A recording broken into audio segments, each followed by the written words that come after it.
അഹമ്മദാബാദ് വിമാന അപകട ദുരന്തത്തിന് ശേഷം രാജ്യം അഭിമുഖീകരിക്കുന്ന മറ്റൊരു വലിയ ദുരന്തം കൂടി കഴിഞ്ഞ ദിവസം ഉണ്ടായി. കൃത്യമായി പറഞ്ഞാൽ ഉത്തരാഖണ്ഡിൽ ഉണ്ടായ മേഘവിസ്ഫോടനവും അതുമായി ബന്ധപ്പെട്ടിട്ടുള്ള പ്രളയവും. ധരാലി എന്ന് പറയുന്ന സ്ഥലത്താണ് ഇന്നലെ ഉച്ചകഴിഞ്ഞ് 1:45 വലിയ മേഘവിസ്ഫോടനവും പ്രളയ ജലം ഒഴുകി വന്ന ഒരു ഗ്രാമം ഒന്നാകെ, ധരാലി എന്ന് പറയുന്ന പ്രദേശത്തെ ഗ്രാമം ഒന്നാകെ, അവിടുത്തെ വീടുകൾ ഒന്നാകെ ഒലിച്ചിറങ്ങിപ്പോകുന്ന ദൃശ്യങ്ങൾ ഇതിനോടകം തന്നെ നമ്മൾ കണ്ടു കഴിഞ്ഞു. 100 കണക്കിന് വീടുകൾ നാമാവശേഷമായി എന്നുള്ളതാണ് കണക്ക്. ഇതുവരെ ലഭ്യമായ വിവരങ്ങൾ പ്രകാരം ഏതാണ്ട് 100-ലധികം പേരെ ഇനിയും കണ്ടെത്താനുണ്ട്. പലരും അവശിഷ്ടങ്ങൾക്കിടയിൽ കുടുങ്ങിക്കിടക്കുന്നു എന്നുള്ളതാണ് വിവരം. ആദ്യം അവിടെ രക്ഷാപ്രവർത്തനത്തിന് എത്തിയത് ഹർഷിലി എന്ന് പറയുന്ന ഒരു സൈനിക ക്യാമ്പിലെ സൈനികരാണ്. ഈ ക്യാമ്പിലുള്ള 9 സൈനികരെയും ഇപ്പോൾ കാണാതായി എന്നുള്ളതാണ് വിവരം. ഇതുവരെ ഏതാണ്ട് 4 പേരുടെ മരണമാണ് ഔദ്യോഗികമായി സ്ഥിരീകരിച്ചിട്ടുള്ളത്. മരണസംഖ്യ, അതായത് 100 പേരെ ഇനിയും 100-ലധികം പേരെ ഇനിയും കണ്ടെത്താനുണ്ട് എന്ന് പറയുന്ന സാഹചര്യത്തിൽ മരണസംഖ്യ കുതിച്ചുയരും എന്നുള്ള കാര്യം നിസ്സംശയം പറയാം. നമ്മൾ കണ്ട ദൃശ്യങ്ങളിൽ നിരവധി പേർ ആ പ്രളയജലത്തിൽ, അതായത് ചെളിയും മണ്ണും എല്ലാം കലർന്ന് അതിൽ പെട്ടുപോയാൽ അതിൽ രക്ഷപ്പെടാൻ സാധിക്കാത്ത തരത്തിലുള്ള പശിമയുള്ള ആ പ്രളയജലത്തിൽപ്പെട്ട് നിരവധി പേർ താഴേക്ക് ഒഴുകിപ്പോകുന്ന ദൃശ്യങ്ങൾ ഇതിനോടകം തന്നെ നമ്മൾ കണ്ടു കഴിഞ്ഞു. ഈ അപകടമുണ്ടായത് സമുദ്രനിരപ്പിൽ നിന്ന് ഏതാണ്ട് 8600 അടി ഉയരത്തിലുള്ള ഒരു മലനിരകൾക്കിടയിലാണ് ഈ അപകടം ഉണ്ടായത് എന്നുള്ളതും നമ്മൾ ശ്രദ്ധിക്കേണ്ട സംഗതിയാണ്. വലിയ നാശനഷ്ടമുണ്ടായി. കൃത്യമായി പറഞ്ഞാൽ ഇത് ഒരു നദിയിലാണ് ഈ അപകടമുണ്ടായത്.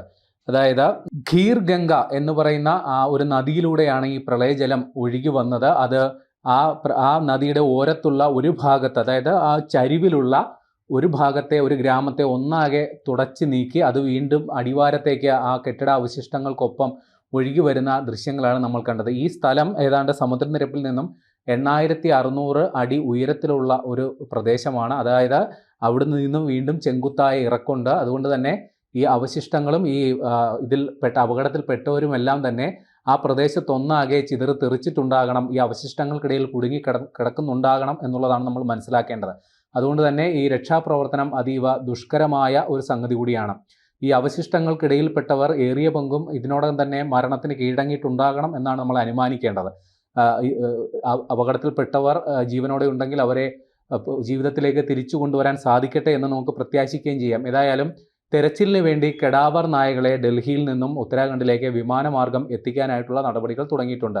കെഡാവർ നായകൾ എന്ന് പറഞ്ഞാൽ ഈ മൃതശരീരങ്ങൾ അതിൻ്റെ ഗന്ധം മണത്ത് അത് കണ്ടെത്താനായിട്ടുള്ള പരിശീലനം സിദ്ധിച്ച നായകളെയാണ് കെഡാവർ നായകൾ എന്ന് പറയുക. ഇവരെ എത്തിക്കാനുള്ള നടപടികൾ പുരോഗമിച്ചിട്ടുണ്ട്. ഉത്തരാഖണ്ഡിൻ്റെ മുഖ്യമന്ത്രി പുഷ്കർ ധാമി, അദ്ദേഹം ആന്ധ്രാപ്രദേശിലായിരുന്നു. അവിടുത്തെ ഔദ്യോഗിക പരിപാടികളൊക്കെ റദ്ദാക്കി അദ്ദേഹം നേരെ ഈ അപകട സ്ഥലത്തെത്തി രക്ഷാപ്രവർത്തനങ്ങൾക്ക് ഏകോപനം നടത്തുന്നുണ്ട്. അദ്ദേഹം സൈനികർക്കും അതേപോലെ രക്ഷാദൗത്യത്തിൽ ഏർപ്പെട്ടിരിക്കുന്നവർക്കും വേണ്ട നിർദ്ദേശങ്ങൾ കൊടുത്തു. അടിയന്തരമായി അവിടെ വൈദ്യുതി ബന്ധം പുനഃസ്ഥാപിക്കുന്നതിനുള്ള നടപടികൾക്കാണ് അദ്ദേഹം അടിയന്തര നിർദ്ദേശം നൽകിയിരിക്കുന്നത്. കാരണം ആ പ്രദേശത്ത് രക്ഷാപ്രവർത്തനം അതീവ ദുഷ്കരമാണ്. വൈദ്യുത ഉപകരണങ്ങൾ കട്ടിംഗ് സാമഗ്രികളടക്കം നമുക്ക് ഉപയോഗിക്കേണ്ടി വരും. ഇരുട്ട് വന്നു കഴിഞ്ഞാൽ വലിയ കൂരിരുട്ട് ഉള്ള പ്രദേശമാണ്. അവിടെ രാപകലില്ലാതെ തെരച്ചിൽ നടത്താൻ വൈദ്യുതി വിതരണം കൂടിയേ തീരും. അതുകൊണ്ട് വൈദ്യുതി വിതരണം പുനഃസ്ഥാപിക്കുന്നതിനുള്ള നടപടിക്രമങ്ങൾക്കാണ് ആദ്യം ശ്രമങ്ങൾ നടത്തിയിട്ടുള്ളത്. നമുക്കറിയാവുന്ന പോലെ ചാർധാം തീർത്ഥാടനത്തിൻ്റെ ഭാഗമായിട്ടുള്ള ഗംഗോത്രി അങ്ങോട്ടുള്ള പ്രധാന വഴി ഈ അപകട സ്ഥലത്താണ്. ഇവിടെ നിന്ന് ഏതാണ്ട് 19 കിലോമീറ്റർ അകലെ മാത്രമാണ് ഗംഗോത്രി സ്ഥിതി ചെയ്യുന്നത്. അങ്ങോട്ടേക്കുള്ള റോഡ് മാർഗമുള്ള ഏക പാതയും ഈ അപകടത്തിൽ നഷ്ടമായിട്ടുണ്ട്. അപ്പോൾ ഗംഗോത്രിയിൽ ഇതിനോടകം തീർത്ഥാടനത്തിൻ്റെ ഭാഗമായി ആരെങ്കിലും കുടുങ്ങിക്കിടപ്പുണ്ടെങ്കിൽ അവരെ സുരക്ഷിതമായി അവിടെ നിന്ന് നീക്കം ചെയ്യേണ്ടതും അവിടെ നിന്ന് മാറ്റേണ്ടതും ഇപ്പോൾ ഈ രക്ഷാപ്രവർത്തനത്തിൻ്റെ ഭാഗമായി മാറിയിരിക്കുന്നു. നേരത്തെ പറഞ്ഞ പോലെ ധരാലിയിൽ മാത്രമല്ല, ഈ അപകട സ്ഥലത്തിൻ്റെ 12 കിലോമീറ്റർ അകലെയുള്ള സുഖി എന്ന് പറയുന്ന സ്ഥലത്തും സമാനമായ ഒരു അപകടം, വലിയ രീതിയിലുള്ള പ്രളയം ഉണ്ടായി എന്നുള്ള വിവരങ്ങളും വരുന്നു. അപ്പോൾ രാജ്യം, അതായത് അഹമ്മദാബാദ് വിമാന അപകടത്തിൻ്റെ ആ ഒരു നടുക്കത്തിൽ നിന്നും മോചിതമായി കുറച്ചിങ്ങോട്ട് വരുമ്പോൾ തന്നെ വീണ്ടും അടുത്ത ഒരു അപകടം ഉണ്ടായി എന്നുള്ളതാണ്.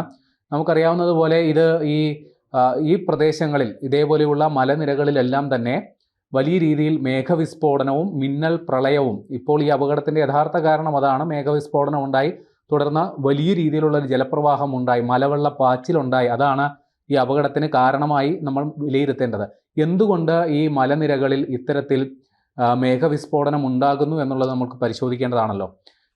ആത്യന്തികമായി ഈ മേഘവിസ്ഫോടനവും അതേപോലെ ഇത്തരത്തിലുള്ള പൊടുന്നനെയുള്ള മിന്നൽ പ്രളയവും പ്രവചിക്കുക ഏറെക്കുറെ അസാധ്യമായ ഒരു സംഗതിയായിട്ടാണ് കാലാവസ്ഥാ വിദഗ്ധർ വിലയിരുത്തുന്നത്. എന്നാൽ പർവ്വതനിരകളിൽ ഈ മേഘവിസ്ഫോടനവും അതുമായി ബന്ധപ്പെട്ടുള്ള മിന്നൽ പ്രളയവും ഉണ്ടാകാനുള്ള സാധ്യത കൂടുതലാണെന്നും പറയപ്പെടുന്നു.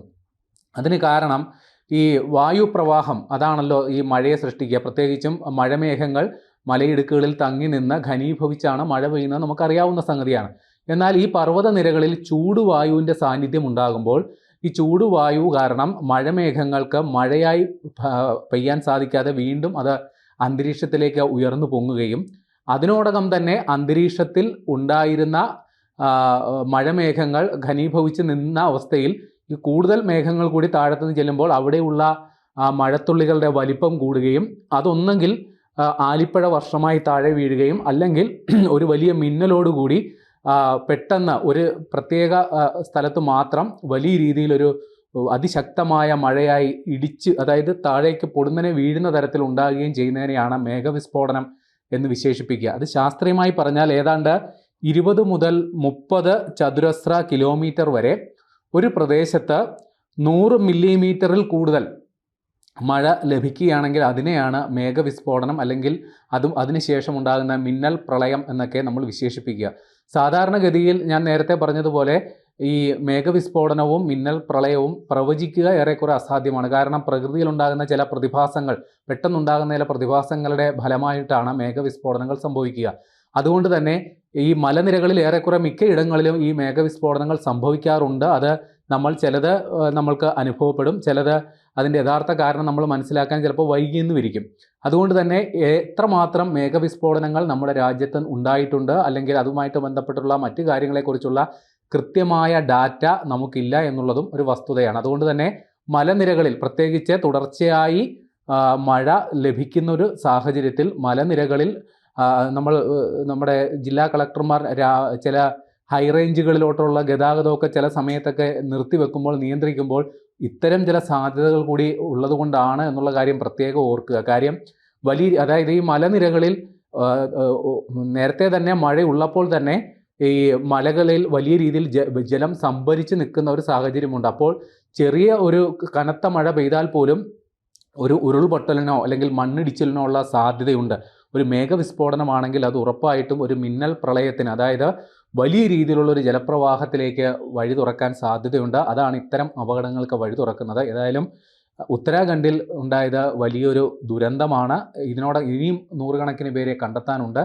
ഇനിയും ഈ ഇത്തരം മേഖലകളിലേക്ക്, പ്രത്യേകിച്ച് മലനിരകൾ അടങ്ങിയ മേഖലകളിലേക്ക് മഴക്കാലത്ത് യാത്രകളോ മറ്റു കാര്യങ്ങളോ പോകുന്നവർ പ്രത്യേകം ശ്രദ്ധിക്കുക. അവിടെയുള്ള നിവാസികൾ, അവിടെ സ്ഥിരതാമസമായിട്ടുള്ളവരും ജാഗ്രത പാലിക്കുക.